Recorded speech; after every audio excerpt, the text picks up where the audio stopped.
Endometriosis Awakening. So happy to be here. So happy you're here. The girls are so happy that you're here. Yeah. I just want to start by just walk me through your journey with endometriosis as much as you want to give right now. Kind of like beginning, how you knew you had it, diagnosis, stuff like that. Yeah, so maybe about 3 years ago, I was in pain a lot. Just like it was getting in the way of everything, and I was like, I know that this isn't normal. Yeah. And so I did a lot of research on my own, and I kind of diagnosed myself. I was like, I have endometriosis, whatever, maybe PCOS, which is now PMOS. And I started to pursue like maybe trying to get a diagnosis, but I was feeling already super, I don't know, just discouraged, like reading the fact that it takes women about like 7 to 10 years to actually get a diagnosis. And so I started to, I think I got like an ultrasound done. They were like, there's nothing here, you're totally fine. I was like, I'm not fine. Yeah. I hate that because it's like, you're so clearly not. Right, Like, exactly. just admit that you don't know what's going on. Exactly, exactly. Or like suggest some other way to kind of figure it out. But there was almost like annoyance from my physicians that I was trying to figure something out, that I was suggesting that I had something even. They're like, Google patient. And yeah. It's like, okay, well, I actually have to because you're not helping me. Yeah, exactly. And I wasn't on anything. Like they suggested I go on birth control. I was like, I'm not going to go on birth control because I kind of felt like it wasn't going to help in any way. So anyway, it led to a real kind of unraveling of my life. I had to move from where I was. I stopped taking classes. I stopped doing all these things. And I ended up like moving back to where I was from and taking it really easy.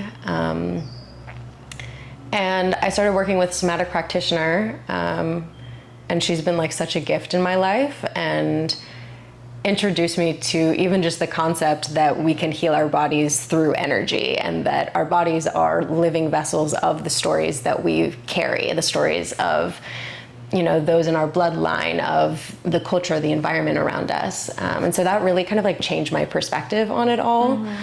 That's so amazing. Yeah, I mean, there's definitely consistent pain. It's been 3 years since it really started, and I still have months where I'm like really deeply discouraged and unwell, and I have to like call out of work, and I have to do all of these things. And so, and then recently, as of like a month or two ago, I got a proper diagnosis, and I do have endometriosis and I have PMOS. It's like you got the surgery? I didn't get the surgery. I was super fortunate to connect with this surgeon, but she is like so badass and honestly can tell just from a pelvic exam. But we did a full ultrasound that is more in depth than the ultrasound that I got previously. And she only does surgeries on endometriosis, so she's so locked into it. And she can give a diagnosis just through that, which is mostly unheard of, as you know. Like it's mostly just through surgery. Yeah. How do you feel like when you met your somatic practitioner and she's telling you all of those things, how did your relationship with, I mean, it kind of probably changed your relationship with everything, right? Like your body, your situation, your story, like that's a complete shift, you know? And that's also a lot to hear and like a new world to discover. How did you take that at first when she's like, oh, actually your body can heal through energy and this doesn't have to be forever and there's all these things that you can do? It was honestly really validating. Like I didn't feel, I knew that there was something beyond the initial kind of explanation that I received about what health is. And you always just knew that? Yeah, I feel like I've always been tapped into the energy in my body and like learning kind of how to manipulate it and move it and alchemize it. And having someone who was like an embodied reflection of what it means to do that from a place of power and intention and knowledge was really validating and permissing for me of, you can trust the knowledge of your body. You don't need other people to tell you what's going on. You know, you have your own like divine intelligence. And so just hearing someone say that and embody that with such like conviction and power was opening for me to like step further into who I am and how I believe things to be, and from my own experience too. Yeah. So how did that lead to you still going to the doctor to get diagnosed? Yeah, that's a good question. There's definitely some like dissonance, I think, because I think that I wanted to give myself every opportunity to receive support in the ways that I needed it. And I didn't want to regret having not gone. Yeah. And still, you know, like I would go to the appointment, and I've been to 2 or 3 appointments with her. She was 3 to 4 hours late every single time. Gave me no more than 10 minutes of her time. 3 to 4 hours late? Yeah. No, literally. What? It was crazy. That's insane. I went for a 4 p.m. appointment. She didn't see me till 9 p.m. And it was up in Encinitas, and I'm in like downtown San Diego. It was like almost 45 minutes away. Oh my God, what? So, you know, I'm grateful for the chance to see her. She's very... This is the one that diagnosed you. Yeah. So she's kind of like, I'm a big deal. She's a big deal. Wait for 4 hours. Yeah, yeah. And people do. and People come from all Yeah. over to see her and then wait 4 hours past their appointment time. It's like very standard that's how she works. That's crazy. Yeah, crazy. It's like a status thing. Yeah, yeah. I don't even know. That's so interesting. But yeah, so I felt like I just wanted, I don't know. I was in a lot of pain, honestly, this year. And so trying to find some alternative, just covering all of my bases felt like something that I needed to do for myself. You know, I haven't scheduled surgery. She recommended surgery. She recommended a GLP-1, which I've actually talked to a few women, but that's really been supportive, and I honor and respect that, but I don't feel like that's for me. And then birth control, which also doesn't feel true to me. Right. And so there was a lot of disappointment of like, I knew that this wasn't gonna be necessarily what I was looking for. And then I chose to kind of explore that route anyway. And then it was reinforcing of that disappointment. And you had to have the door closed even though you knew it was closed. Yeah, exactly. I was like, I need to just, you know. It's so valid. And to be able to like have an official, quote, official diagnosis, it's like, I don't know, there's so much like, I mean, I feel like when you have endometriosis, like, you know that you do, you know? Yeah. Like you can feel it, you know the symptoms, and like the feeling of when I had it versus now, it's like a genuine, tangible difference of like, there was something in my body that is not. Yeah, for sure. But it is just like I still almost got the surgery as well to like see if I had it, because there's still, you know, a million people telling me, oh, you didn't actually have it and blah, blah, blah. And it's like, oh God. Yeah. But my point is there's just a lot of noise, and whatever you got to do to feel good is what you should do. Yeah, and there is a lot of noise. But you didn't go that route. You didn't get surgery or... No, because I mean, I had been to multiple doctors, and all of them were like, you have endometriosis, here's birth control, ibuprofen, bye. Yeah. And I'm like, okay. None of them even like brought up surgery or how to get like whatever. And then when it got really, really bad, I went to a doctor, and she was like, the only thing is to get surgery. And I was like, okay. And we like talked about it. And she's like, we have this surgery to find it. They might not find it even if you have it. And then once they do find it, then they're gonna remove it, but then it's probably gonna grow back. Yeah. And I was like, that's horrible. Yeah, you're like, why would I do that? Why would I do that? Like, genuinely. And so then I was like, whatever, scheduled the appointment. But then I ended up like researching it online, and I literally did not find a single success story. And like, I'm not saying that that doesn't exist, but I was just like not down to do that. Yeah. And so I ended up not doing it, but Yeah, absolutely. So when did you meet your somatic practitioner? I met her about 2 years ago. Okay. What has your journey been through like the alternative route, tuning into your body, your energy, even down to like your, just that for now. Yeah. Well, so I started working with her. She doesn't like specialize in like any sort of chronic health issues. Like she's more of just, what she specializes in is like somatic work and coaching for like relational and sexual healing. And so we explored a lot of like general themes in my life. But as we did that, like there's countless experiences that I've had being kind of like moving through energy in these kind of like mythosomatic states of like these visual journeys, these energetic somatic journeys that loosen and like unravel the pain and the tightness that is in my pelvic floor. That's pretty constant and chronic, you know, but working with different like stories and rewiring beliefs and making peace with different memories lead to very physical, visceral like release. It's so insane. It's so fascinating to me, honestly. Yeah. So that's been a really big piece of it. But I've also been really called to learn more about herbalism and other forms of like holistic healthcare that support the body from a place of believing that the body wants to heal itself if it has the right support and tools. Right.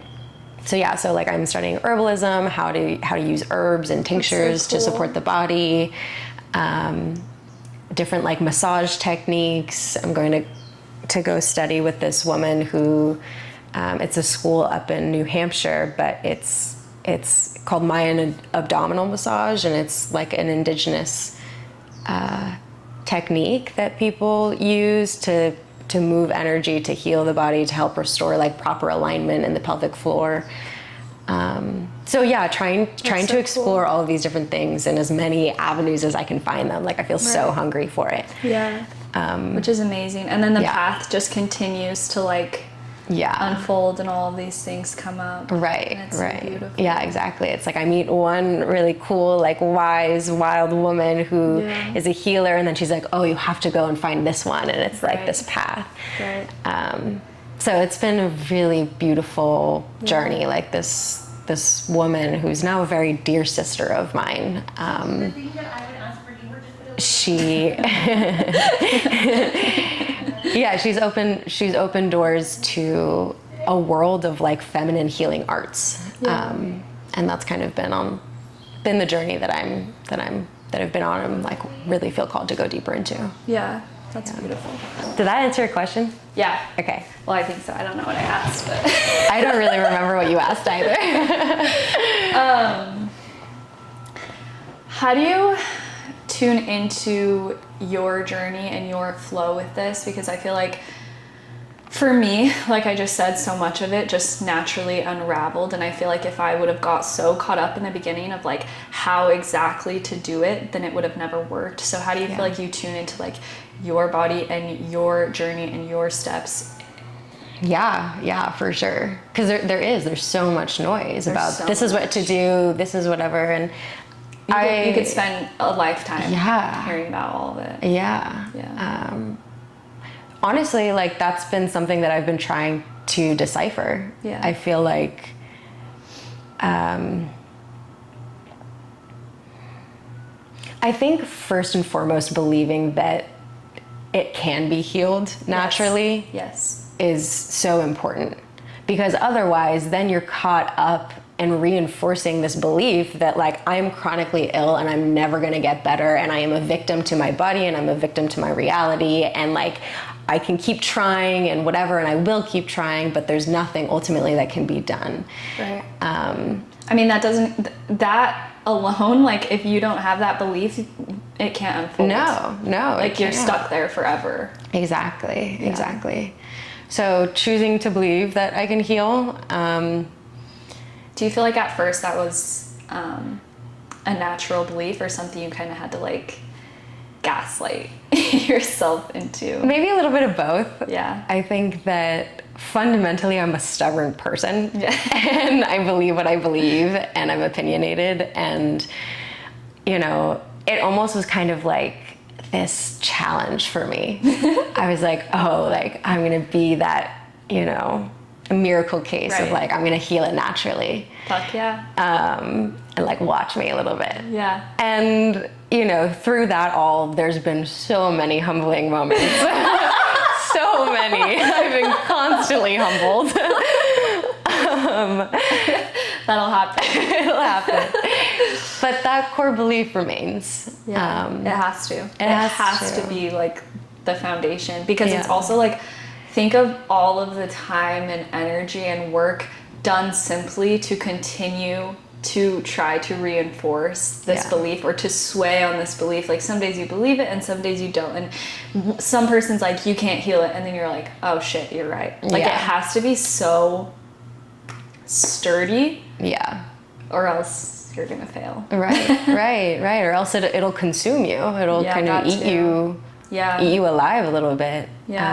How do you feel like you have allowed this journey to be something that supports you and uplifts you, as opposed to, I just feel like there's always this thing about we need to fix ourselves and there's something to fix. And it's so interesting because some people are like, no, we don't have something to fix. But I felt that I did have things to fix. You know what I mean? Like, not that I, at my core, needed to be fixed necessarily, but like there were things that I had to change and adjust and process and heal and look at. And so does that question make sense? It makes perfect sense. It makes perfect sense. It's been such a like important lesson for me in that because I kind of agree, like I'm like, this isn't supposed to be here. Like there's an inherent like block or energy that needs to like be cleared so that my body can heal itself and all of these things. And for a long time, like I was approaching it as this kind of like field of exploration of like, how can I get to the root of it? How deeply can I explore and unravel, like peel back the layers so that I can get to whatever's in the middle of it. Right. And that's been the dance for me, of doing that, but doing it with patience and with grace, and always coming back into this like resource part of myself, this core knowing in myself that nothing really does need to be fixed.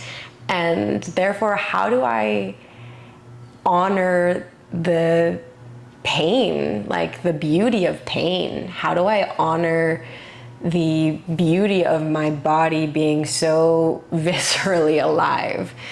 And like the death that comes with every month, like going through this like fiery portal on which I am like, it feels like my body is on fire from the inside out. And like, how do I meet myself in that with love?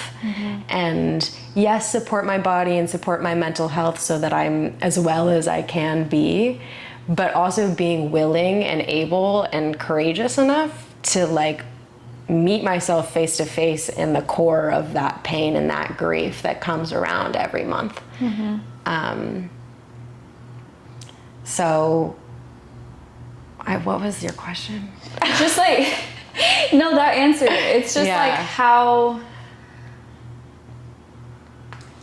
it is such an interesting topic though, like the topic of fixing though, because you say like, I know at the core there's nothing that I need to fix. But to me it seems like if that were true, then you would be better. Right. You know what I mean? Right. But it's like hard because I don't think that having to fix something is like a negative thing necessarily.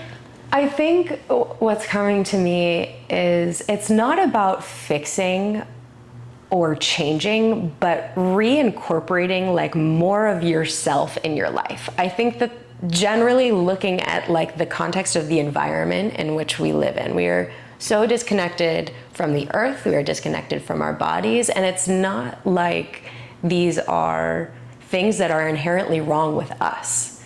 You know, these are products of systems that we are so deeply woven into. So it's like conditioning, like getting out of the conditioning back to who we are at the yes, core. Yes. So it's not fixing ourselves, and it's also then giving grace to the parts of ourselves that are impacted by, right. you know, the fact that we eat food that is filled with chemicals and we don't have access to a lot of nature if you live in a city and all of these things. And there's so much like noise about what it means to be in your feminine energy and what it means to be in your body, what it means to be in relationship to, there's just, it's endless. And right. so then it's like,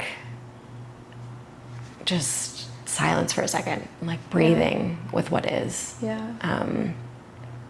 And I think, meeting yourself and the complexity, the nuance of all of these pieces and who you are in relationship to all of these pieces with like romance and love and grace.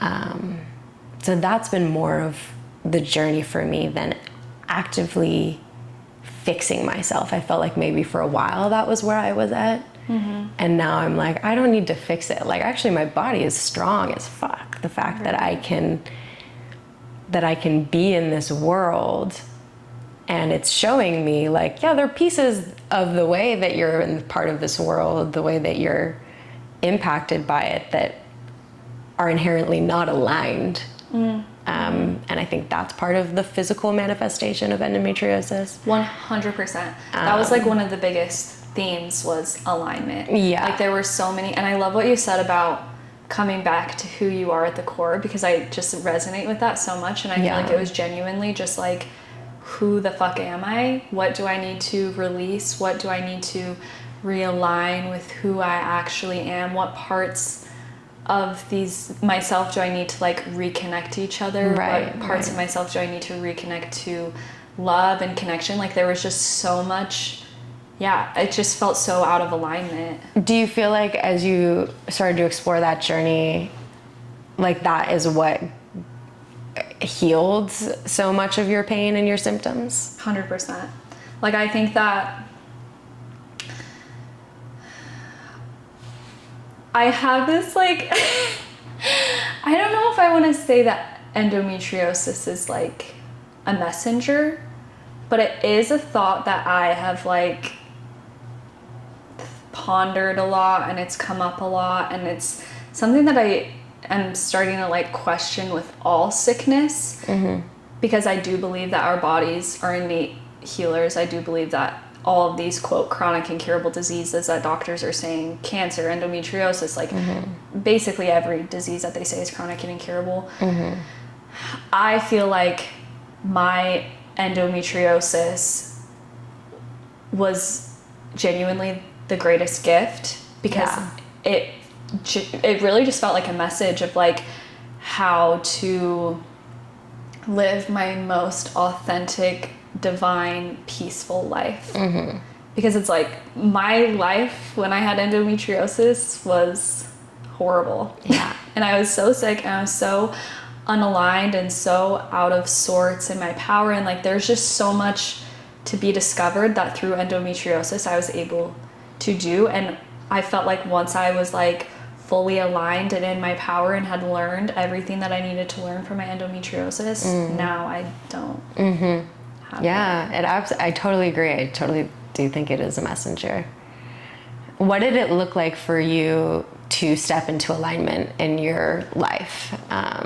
Maybe outside of how you cared for your body and like whatever, but I mean, maybe that's inherently a part of it, but like what were the tangible things that you did that to get back into alignment, if that makes sense. Yeah.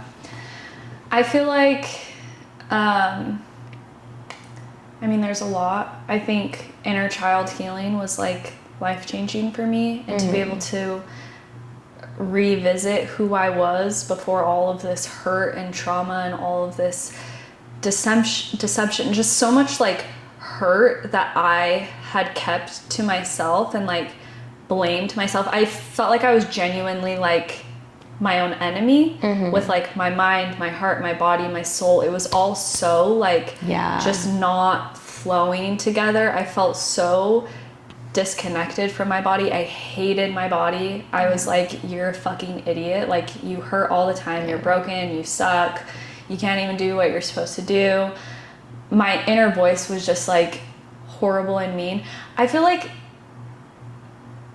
the main answer to your question is I feel like we are all love and light, and I feel like it was becoming like in tune with that again, and like realizing who I am at the core, and all of these habits, sometimes even personality traits that I had adapted to be safe and be loved and be accepted by my family, because it's like your parents, you have to like change and adapt in order to receive that security and that love sometimes.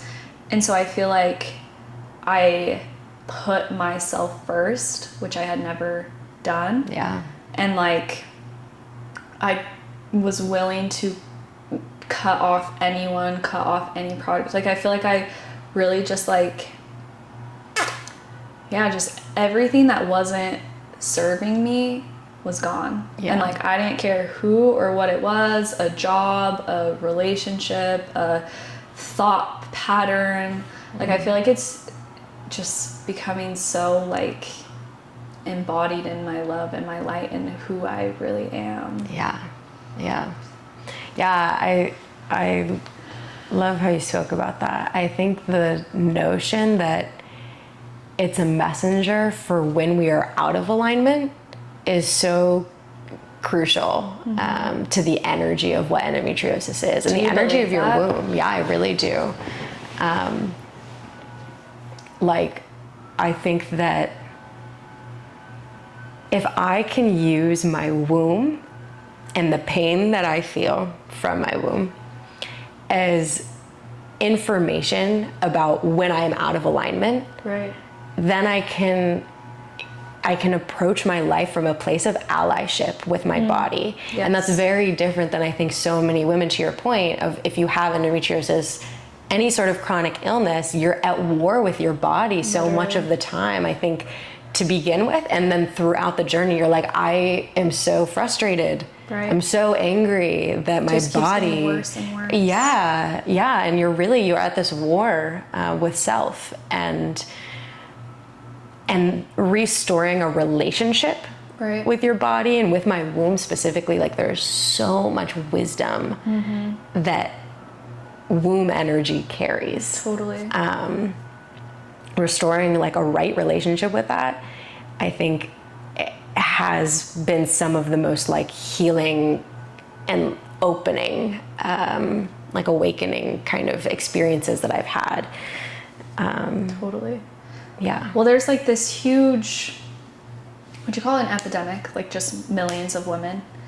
Who are sick. And I'm like, no fucking shit. Exactly. Duh. Like literally duh. Like, respectfully, have you seen like the way that we have been treated for literally ever? And now when we have the freedoms and the opportunities to get into alignment and to speak our truth and to be able to, because before it's like you couldn't do that. You couldn't like respect your body and listen to your body and put yourself first. Like it wasn't even something you could do. And so now it's like this surge again, because I do think that it is a message, and I do think it's like a message for women because their wombs are like, hey, wake up now. Like time to wake up for real. Like time to address this and listen to this and like step into you said there's all this talk about feminine power, but it's true. I mean, it's stepping into your masculine, obviously, too. Like, I think it's both. It's the union of those two right. like dualities. It's the singular nature of these dual parts of ourselves, and like restoring harmony. Yeah. And knowing that we have both, because I feel like before it was like, oh, I'm feminine, or oh, I'm masculine, and it's like, no, it's actually like even. Like, you actually have both, and it's actually like this dance and this balance of so many things. But it is so interesting because like our body is communicating with us through these symptoms, through this pain, and the conditioning is to suppress it, numb it, be like, fuck you mean nothing, like, let me take some ibuprofen. How do you feel like you are able to tune into your body and like truly view it as a messenger? Well, I think having the support of the mentors that I've had has been such a gift in that, really empowering me and encouraging me to trust my own body above anybody else. And I have incorporated a lot of really intentional routines and like ritual time in which I can feel into the truth of my body. Will you dive more into that? Like what that means? My feet are falling asleep. Do you asleep. need water or anything? No, I'm fine. Just my foot's asleep. What does that mean?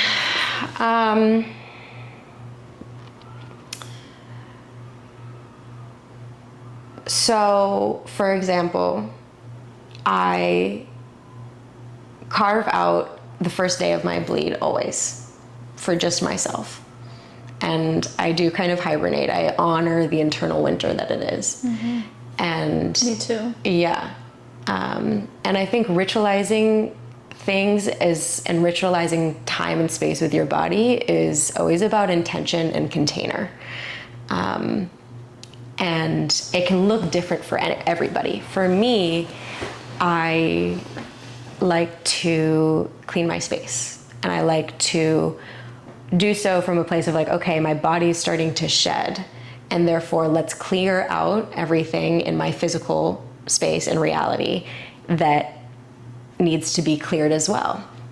And then I will, do the same thing with my body. I'll take a full shower. I will maybe even like the days leading up, like start to clean out for real my apartment, like do kind of a monthly spring cleaning, so to speak.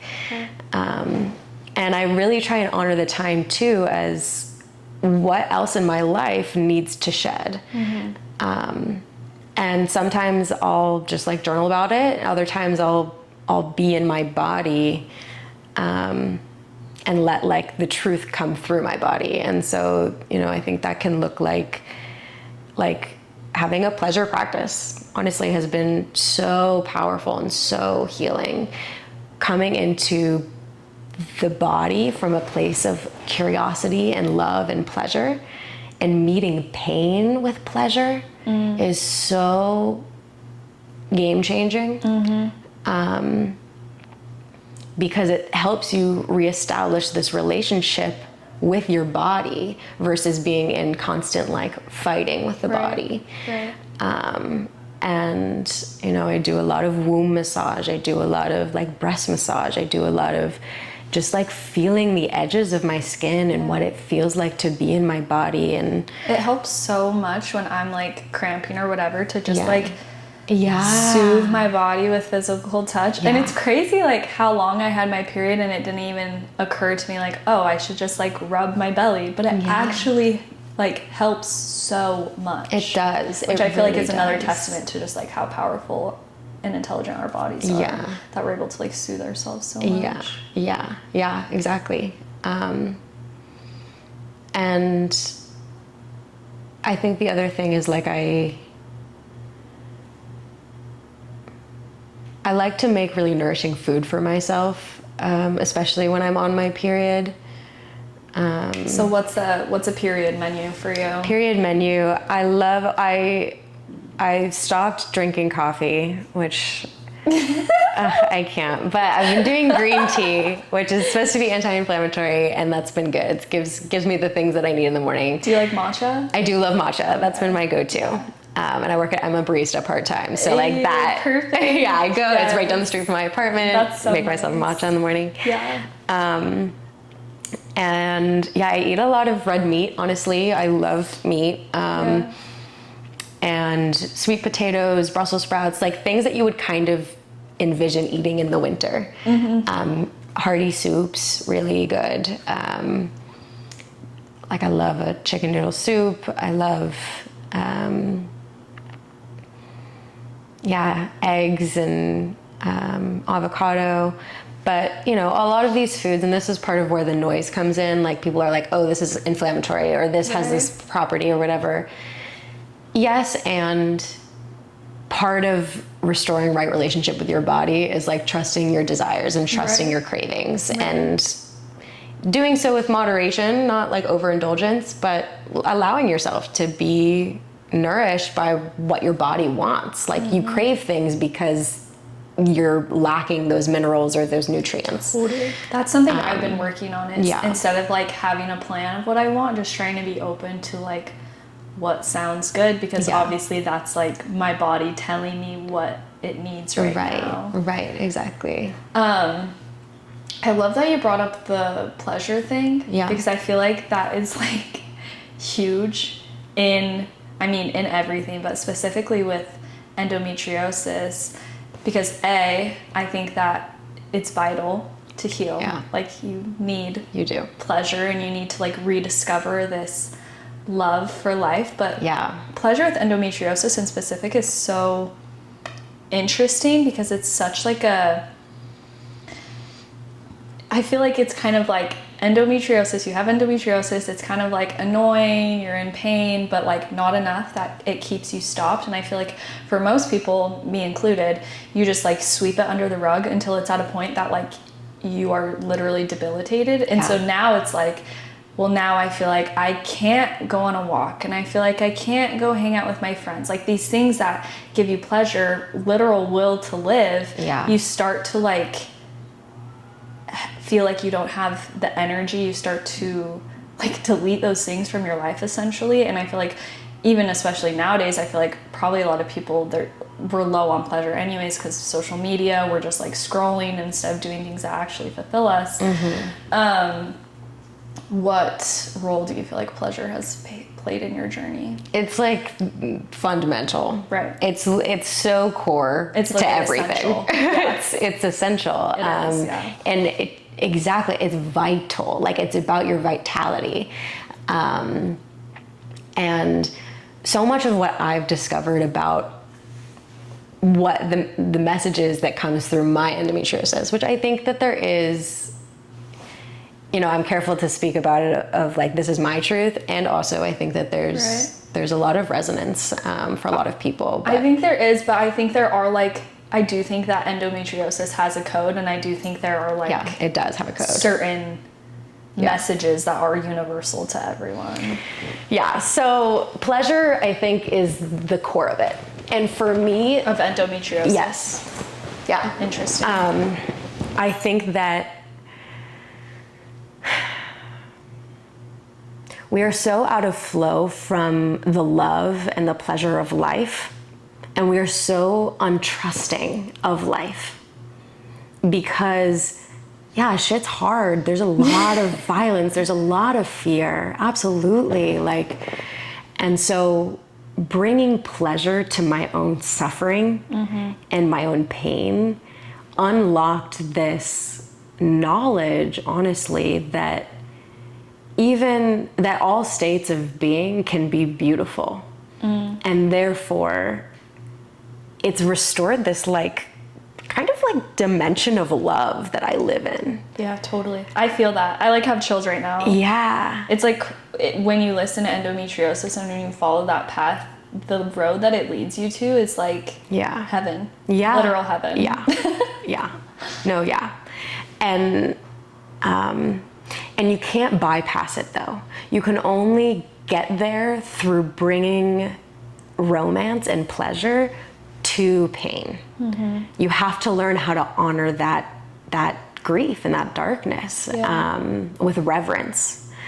And so building a pleasure practice in which I meet myself and my body, my life, with presence and curiosity and pleasure has been, I think, the crux of what's been so healing for me. And yeah, there's a whole other world that you can live in relationship to pleasure and like erotic aliveness, that's outside of the shame and the propaganda, all of these things about what it means to be a sexual woman and what it means to be erotically alive. These things are pure innocence. These states of being are pure innocence. They're not like sexuality. Yeah. But also just moving through the world in which like you're standing outside and you can feel the wind on your skin and it feels so good and so alive and you are so inherently connected. And to me, that's what erotic aliveness is. It's being in deep presence and pleasure and connection with all of you and with all of life. And we are everything. We are everything. And how do you enjoy the human experience? You know, we're so far from that participation, that participatory nature of life. And for me, that's one of the codes that I've received through endometriosis. Wow. There's like so much to unpack. I know. don't know like what direction to go.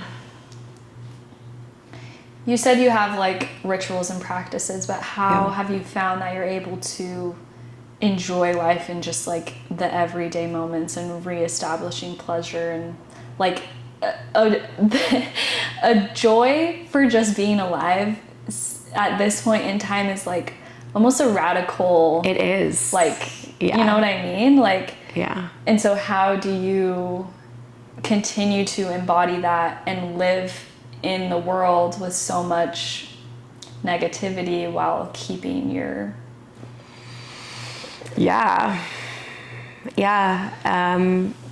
I've chosen that from a place of like, this is radical.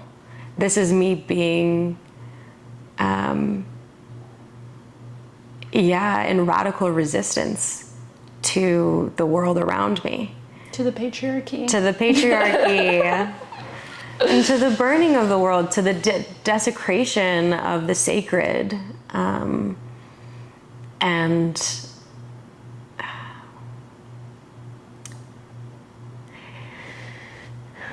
I think that choosing over and over again to be in pleasure and to be in love in life is a hard choice that I've had to make over and over and over again. That's been consciously chosen. And it's gotten easier for sure. Definitely. Like now, like I was sitting, because I chose to recently, like I said before, I think that I'm gonna move, and I've built up this little life for myself that I really do love. But in the honesty of my name, of my heart, it's not true anymore. And so that's meant that I need to burn down a lot of these things that I built up. Right. And do so from a place of sovereignty and faith. And that by choosing the love that is inside of me and the love that like wants to be experienced through me, in that faith, like I will be met with whatever it is that I need to be met with. Like I will receive blessings in whatever way that I'm meant to. So it's been, I think it's really connected to this notion of faith. And also restoring this connection between my body and the earth's body. That's been really crucial to being able to feel so connected to life. Again, it's an essential. It is, but part of that is also then feeling the reality of the grief. You know, like Chills. looking at the world right now, that's part of what I've discovered is my responsibility with this gift of endometriosis. It is a gift for me. Me too. And it's learning how to be someone who can hold both the pleasure and the pain, and therefore like honoring the earth's pleasure and pain. And allowing it to flow through you. Right, And like right. the rage of it too. Learning to alchemize it. Yeah, rage has been huge. Me too, girl. Girl, I'm angry. We need to write the genetic code for endometriosis because rage is definitely part of it. Oh, I raged. That was how it all started. I raged for like a year.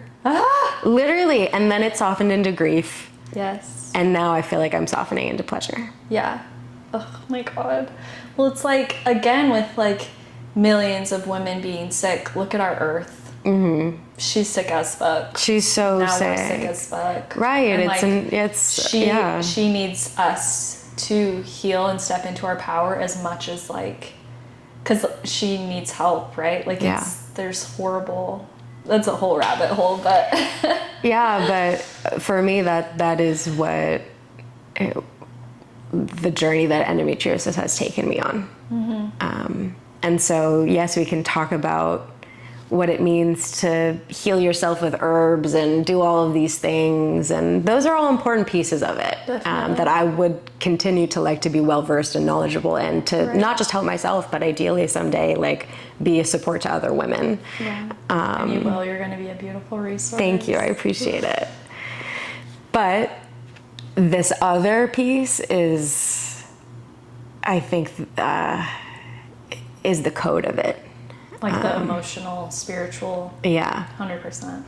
And I don't think that, in my opinion, I don't think that you can heal your endometriosis if you don't heal your relationship to spirit and earth. 100%. And self. 100%. Which is also I just get so annoyed with the Western medical system because I'm like, they're not even scratching the surface, and like, it's its whole thing. But like with the surgery, it's so surface level, and that's just never what endometriosis is going to be or is. Like, it's so much deeper. Yeah, and it also creates this energy of violation in your body. Your body is not meant to be cut open like that. 100%. Your womb doesn't want that. Yes. You know? Your body's trying to communicate with you, and you just come and cut it out. Yeah. Like. Yeah. Exactly. That's why it comes back. Exactly. Even worse. Even and quick. worse. It comes back so freaking quick. Yeah. Because you're not addressing anything. You're still living in the same exact internal environment. I get so fascinated with like our internal environment, the unseen. What do you feel like have been other key like messages from your endometriosis, if you have any other ones? Those are like some of my main ones: connection to self, rage, grief, pleasure. I've been met with a lot of knowledge of like the pain that I carry doesn't belong to me. That part. If that makes sense in any way, like it belongs 1000%. to It's generations. It's generations. It's my own like maternal lineage and bloodline. I'd love to share this like mythosomatic journey that I went on. Yes, please, because I have one too, so that's great. Okay, sweet. So I was in North Carolina a couple of months ago, and I was studying with a number of mentors. There's one woman that I've worked with, and she's like a decade or two older than me, but then she studied under this wild witch who lives in the middle of the woods in North Carolina, and she's like, we literally don't even know how old she is. We like make bets on it. It's like a legend. She's a legend. People pilgrimage from all over to work with her. She's incredible. It's amazing. Her name's Judith. Love her. So we went to stay at Judith's house, and you stayed at her house? yeah. I'm sick. I'm so jealous. These women, that's what I'm saying, these women have been such portals for me. What a rare thing to find. It's such a gift. Yeah, literally. Such a gift. So we were working with the spinal points. So in the modality that I practice, it's called psychoneuroenergetics, and there are different, the same way, you would use energy points through acupressure, acupuncture, or, understanding the meridians through traditional Chinese medicine.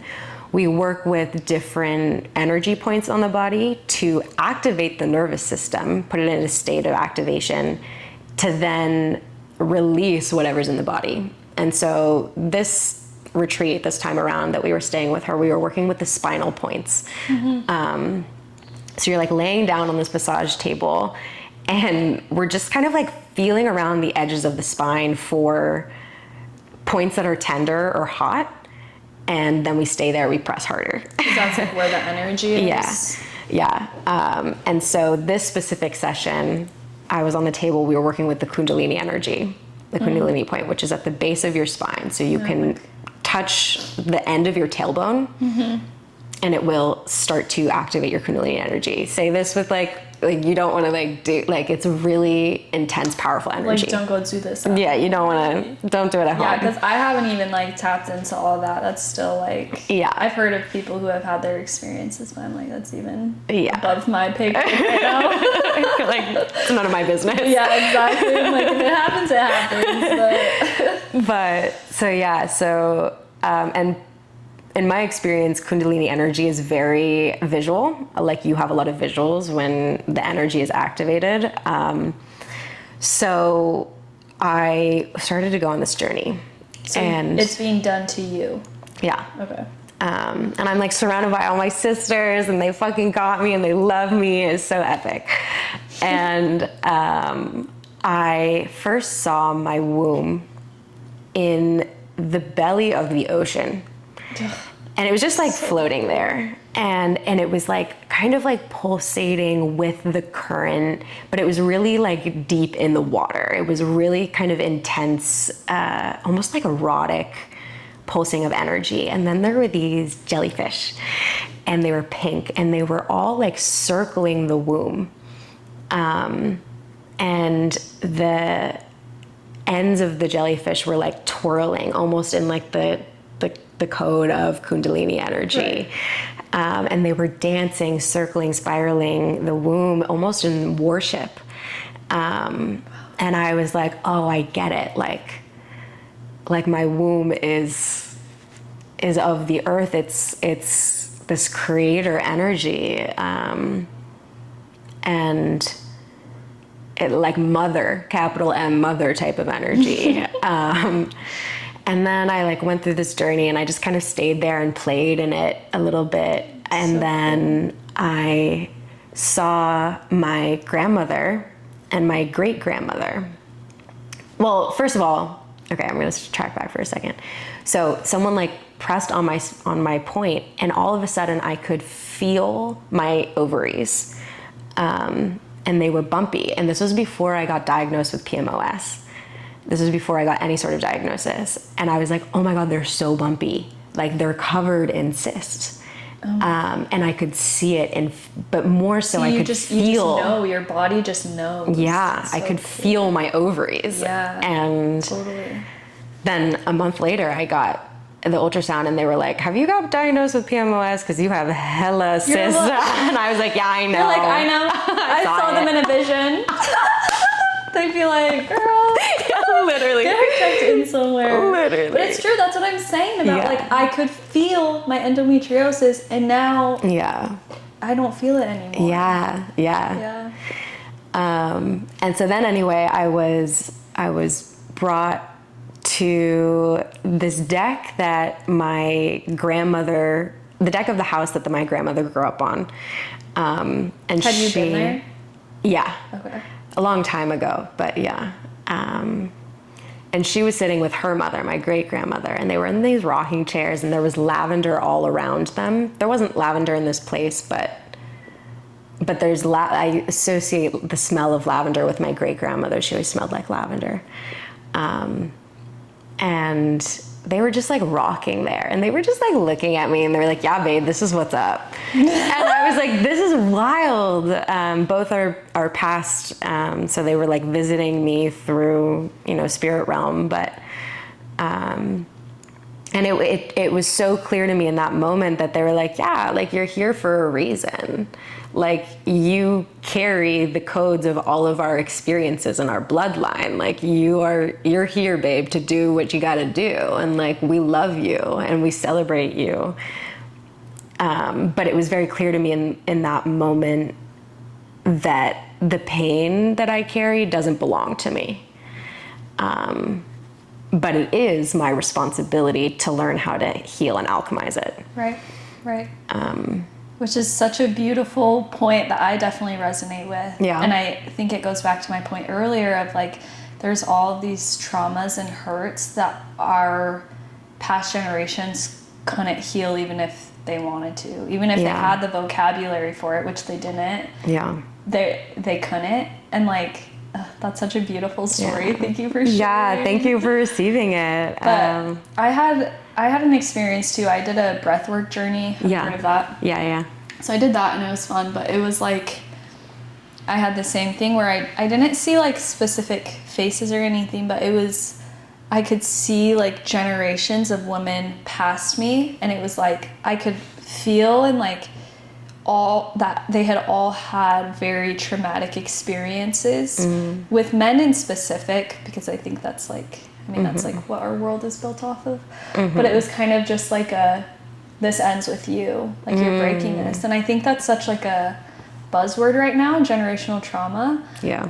But it's a really real thing. And like the science completely backs it, because like we are our mother's genes, you know? And so it's like the stress and the trauma and all of these memories are literally getting coded into these people's bodies, and then we are coming out of them with the same code and the same body. But the research and the wisdom and the knowledge that has come up is that you can change your genetic code, and like you can release this trauma and this stress, and you can build something more peaceful and true and authentic to you that generations before were not able to, which is a great responsibility and honor and privilege. It is. And like, I just feel like it's so important for women to know the history of sexism and like all of the laws that were in place and like how life worked, essentially, to know that like every single woman had trauma from living, and now we are carrying that, and now we need to like release that. Yeah. And I think an important part about that is creating the capacity for resilience, because it's not like things are gonna get better soon and immediately. You know, like there are certain realities of the world that we live in, and the reality of where we are moving as a collective. And so I think such an important part is creating the strength and the inner capacity to have resilience and relationship to the things that are happening outside of you, so that you're not like swallowed whole and consumed by them. And there are, you know, like grief changes us, and that's a normal part of the human experience. But I think trauma, in my experience, is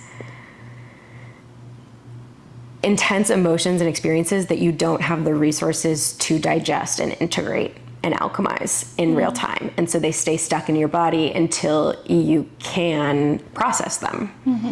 And so as we're moving into the next season of the collective experience, a really important part that I feel responsible to harness in myself is the capacity to be with what is, while still staying rooted and clear with myself, with love, with the ultimate vision that I have, and the truth outside of the noise.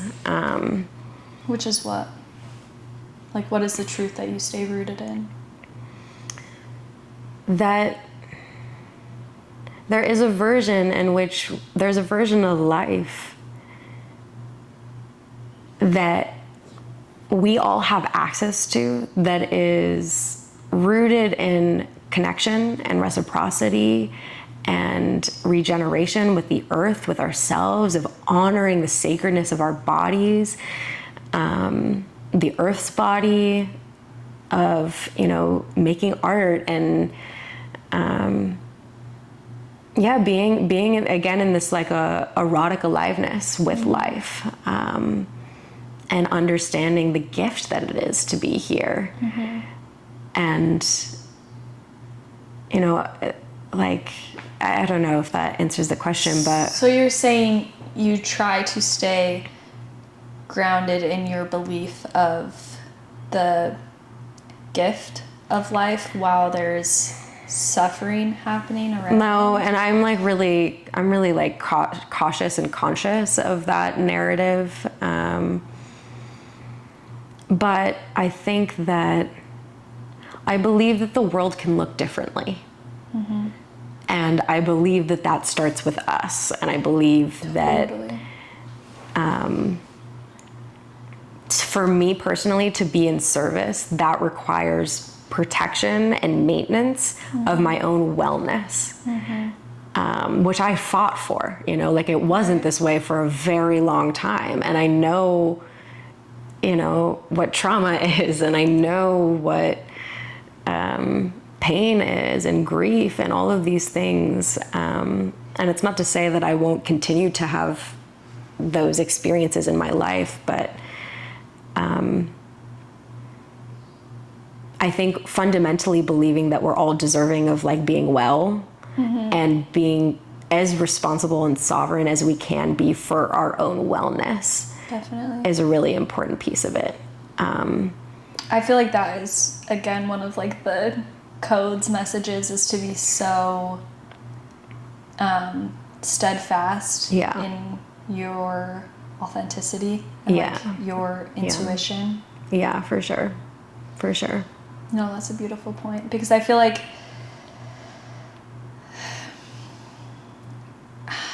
there's also this narrative that it's somehow like a burden, that it's like, because when you have such radical accountability for your life, your health, your choices, whatever, there are some people that are like, don't want that burden. Like, what is your perspective on, because it's a lot, like to be when you truly find out how much you are really in control of everything, like it's a lot. And so how do you allow that to be like a positive thing, I guess? Yeah, these are such good questions. It was humbling. I think that I fought that responsibility for a long time, and that's where the grief was, that's where the rage was, that's where I was fighting myself, because I was unwilling to look at my own gifts and my own beauty and my own like voice and transmission. And it's humbling, because it really does ask you to take such radical responsibility for yourself. And that means disappointing people. It means listening and loving your shadows as much as you can, the ways that you haven't been taking responsibility for yourself and your life and your wellness. Right. The ways that you have been continuing to pretend like you're a victim to your life rather than your life is happening for you. And so that's been a really big theme, I think, the past year for me. What does it mean, and what does it look like to take radical responsibility for myself and my life? And in a lot of ways, it looks like choosing things that don't make logical sense to not just everybody around me, but to even myself. 100%. There's some times where I'll just like feel something. Yeah. I'm like, I don't know why I'm feeling this. And like in my head, it seems contrary to what I would want, but like I just feel it so strongly that I have to follow that, and then usually it ends up making sense. But yeah, exactly. And this is what I mean about the body having divine intelligence. Like, it knows things beyond space and time that you 100%. can even begin to comprehend.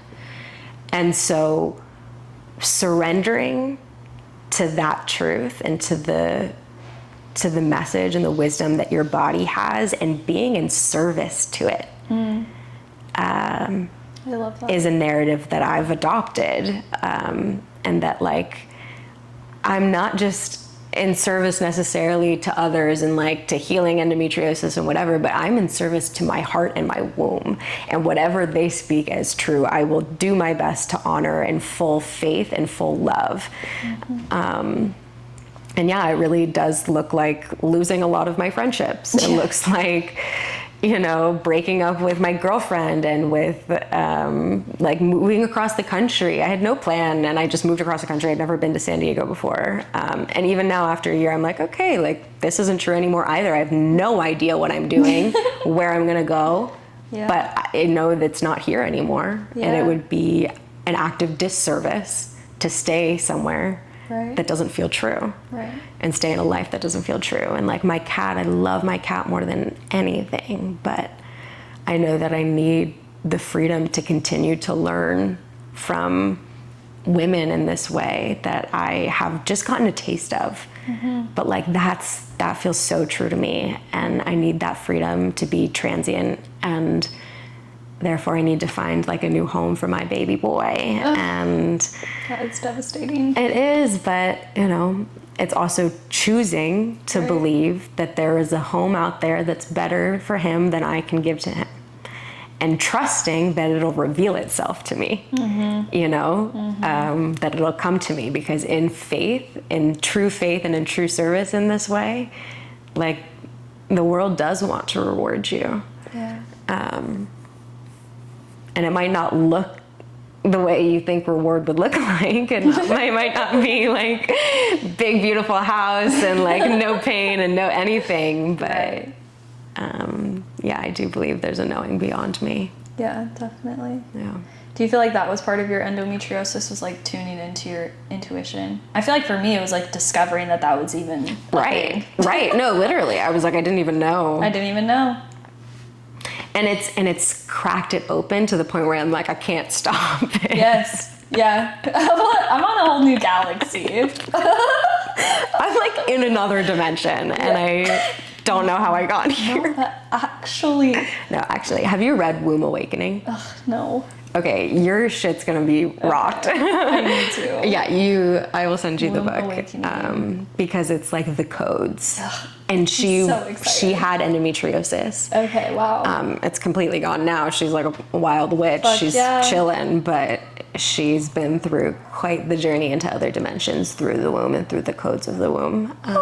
That's so I will, cool. Yeah, I'll send you the book. Yeah, I feel like, again, like we were talking about, like, even though I feel like I'm pretty well versed in this world, there's so much that I just... Always. Which is so fun. It is. Exciting. So much to discover. There's so much to discover. Always. Yeah. There always is so much more. Exactly, yeah.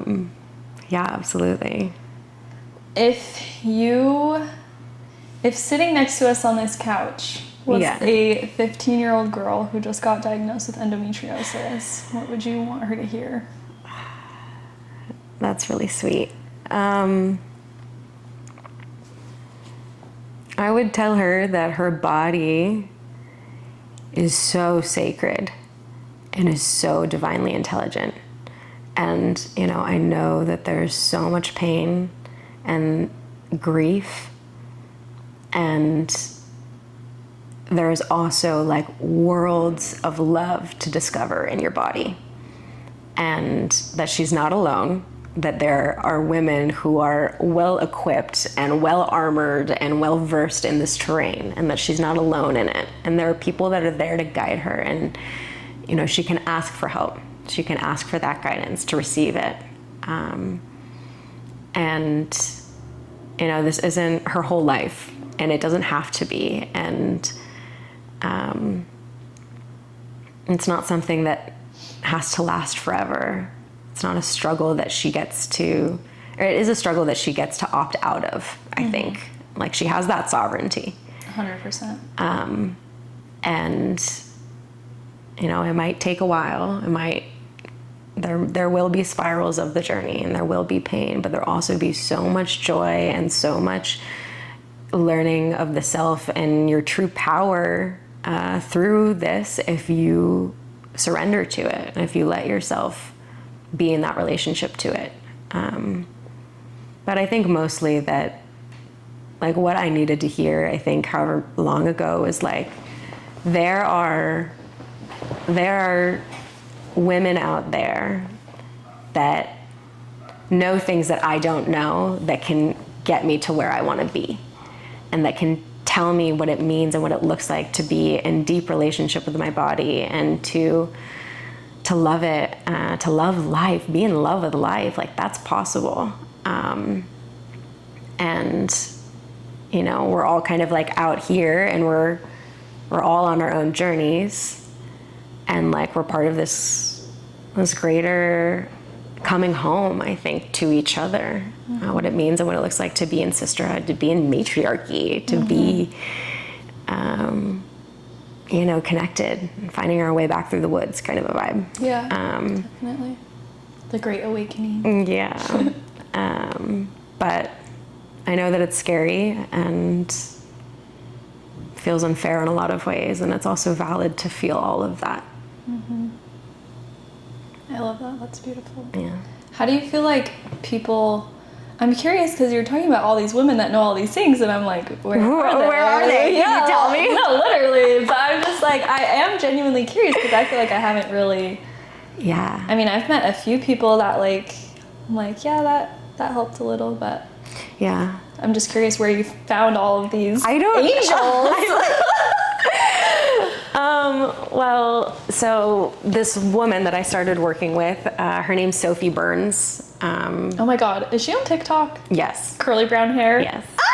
You follow her? Yes! Yes. I love her videos. Yeah, so she's my mentor. Okay. She's the woman that I've been working very, like, intimately with. So cool. She's really a special person. Oh my God, because I saw she's like taking apprentices like in the fall or something, and I thought, oh, wow. really? I don't know if in the fall, but she like put, yeah. Oh, for the somatic? Yeah. Yeah. So I'm helping her start that business. We're going to found it together. Well, it's her. She's the founder. Yes. But, what a cool connection. Yeah, crazy connection. That's so funny that you follow her. Yeah, no, I'm obsessed with her. No, I love her videos. Trust me, I'm obsessed with her too. She knows it too. Yeah. Like, love you, obsessed with you. She's like, yeah. Okay. But yeah, so I went to Pitzer College. So I'd been following her on TikTok for a long time. And like, she was a real kind of like relief for me in this storm. And I didn't know her at the time, but I reached out to her because I was like, I feel so much resonance with who you are and what you stand by. That's so cool. And we discovered she went to Scripps College. I went to Pitzer College. They're both part of the same consortium of schools in Claremont, California. And yeah, so she really took me in as like a little sister, and introduced me to this community of sisters that she has. And I've met some like incredible women through it. Our friend Ingrid, she's studying the same modalities that I am. She's also worked with Sophie.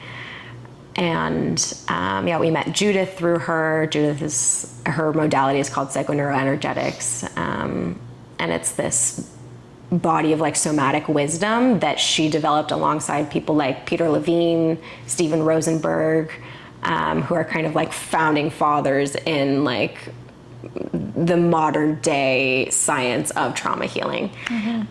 But because she was a woman, she was like not published on any of the papers. I was just gonna say, she's probably the founder too. So she's now just underground type of vibe. That's like literally everything. Everything that you see is started by a man and started by a woman. No, literally. She's just not on the title. Literally. It's so, ugh. So, and my intention for this year that I put out is that like I am seeking out wise and wild women to teach me feminine healing arts. And so I need to add that to my mood board. You got to add it to your mood board. It was about time that it became front and center. Seriously. So yeah, so like I'm gonna travel for like 9 months, and so I was telling you a little bit about that. That's amazing. That modality, that like Mayan abdominal massage. That's an indigenous practice. I'm gonna go study that. There's this woman called Diana, I forget her last name, but it's Diana Essentials, and she's an Ayurvedic specialist. She lives in Sonoma County in Northern California, and I'm gonna go and learn about like lymph and breast health and pelvic floor health. I also have someone that I follow that I really love. She's also part of the same community. She's like friends with Sophie, friends with Ingrid. Samantha Lucy.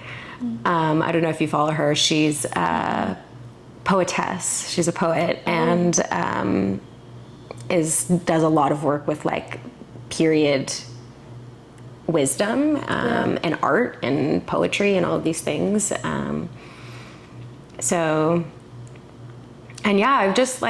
come to kind of these, like, I've started following these women who are living lives that I really deeply admire and feel really called to. And social media and seeing them on social media has given me the gift of like, this is a possible experience of life that you get to be a part of if you choose it for yourself. Yeah. That's beautiful. So it seems like you're going to be the practitioner that everyone wants to go to. I hope so. That's so amazing and inspiring. Thank that you're you. Just like going for it. That's so got nothing cool. to lose, baby, you know? Only everything to gain. Only everything to gain. So I'm starting my practice now. I have a few clients. I'm a somatic practitioner. I'm building up my knowledge of holistic reproductive health to help incorporate that. But mostly it's just like working with people as they are, meeting them with love, meeting them with presence, holding the container for them to move through and journey deeper into their truth. And like hold it down while kind of, giving permission for people to go there. They really do want to go there. So is it all in person?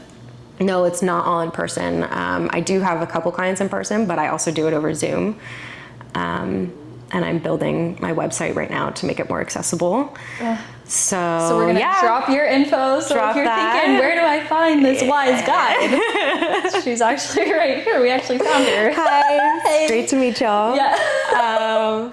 No, but seriously, that's like, because it's so like rare to find somebody who's like talking about, because again, it's all so new. I cannot emphasize enough that like this is all so new because we finally have the freedom to pursue it and talk about it and like work through it. And so it's like, while there may not be at this moment a lot of documented cases about what we're talking about of like healing naturally and holistically, it's purely like a time thing. You know what I mean? Like it just hasn't happened yet, but there's this whole surgence that is just like the dam's about to break, and it's gonna be freaking awesome. It's gonna be freaking awesome. Yeah. And I think it's new, but it's ancient too. Totally. 100%. Like the wisdom that we're bringing forward into now is a remembrance. It's like 100%. And that's kind of what I'm like seeking. I'm like, people have this wisdom. People have cultural land wisdom. I'm glad you brought that up because it's true. It's not like they're discovering all that, but it's like this resurgence. It's a resurgence and doing so from a place really grounded in the reality of our current time. Right. And that's very like queer in my opinion. It's very new. It's like it's outside of the binary. It's outside of the norm. Yeah. Very queer. I'm gonna start using that as an adjective? A descriptive word. It is a descriptive word. It absolutely is. Because yes, you're totally right. In the structures and systems of now, it isn't. Especially in the West. Especially in the West. America, where we live. Right. Exactly.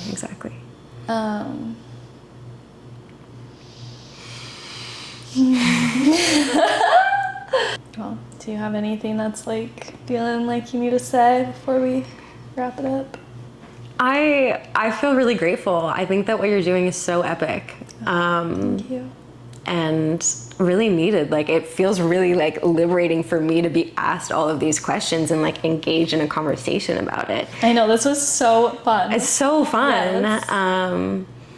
Because even this in and of itself, like the dialogue is very rare. Right. And so you choosing to dive deeper into that, I really respect and admire, and like honored to be a part of and be asked here. I'm honored you're here. I'm so grateful. Obviously, I never know how a conversation is going to go, but this is like a million times better than I ever could imagine. Yeah, I know. I feel like we're on the similar wavelength in a lot of ways. Definitely. And I know, which I wasn't sure about. Right. Like, yeah, you don't know. I don't know. We don't know each other. By the way. Yeah, we don't know each other.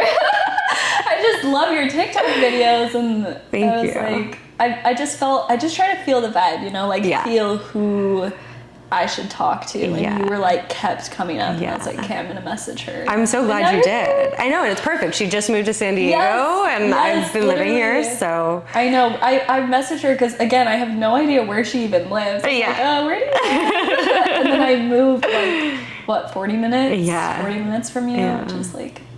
I know, it's perfect. Divine. Very divine, very synchronistic. And I definitely need you back on the pod after you go on this whole I know. journey. We'll see. Yeah.